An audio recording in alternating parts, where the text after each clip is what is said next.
ரொம்ப மெயினான பிளாட்டு. இந்த ஏரியா பாத்தீங்கன்னா ரொம்ப பீஸ்ஃபுல்லா நீட் அண்ட் கிளீனா இருக்குங்க. நம்ம பிளாட்ல இருந்து 5 to 10 minutes டிஸ்டன்ஸ்ல school, college, hospital, petrol bunk போன்ற எல்லா பேசிக் கம்யூனிட்டிஸும் பக்கத்துல இருக்கிற பக்காவான சைட்டுங்க இது. நம்ம பிளாட்டோட ஃப்ரண்ட் ரோடு பாத்தீங்கன்னா 24 ஃபீட் ரோடுங்க. 24 ஃபீட் ரோடுன்னு தான் பேரு. பார்க்கறதுக்கு 30 ஃபீட் ரோடு மாதிரி இருக்குங்க. Broad road. இது ஒரு லோ பட்ஜெட் பட்டா பிளாட்டுங்க. இந்த பிளாட்டோட ஃபேசிங் பாத்தீங்கன்னா சவுத் ஃபேசிங்க. சவுத் ஃபேசிங்ல 1 கிரவுண்ட் பிளாட் தாங்க நீங்க எடுத்துட்டு வந்திருக்கோம்.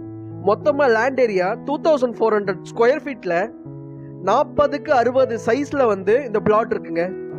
ஃப்ரண்ட் பாத்தீங்கன்னா 40 அடி. இந்த கல்லுல இருந்து ஸ்டார்ட் ஆகி இந்த கல்லு வரைக்கும் 40 அடிங்க. சைடு வந்து 60 அடி.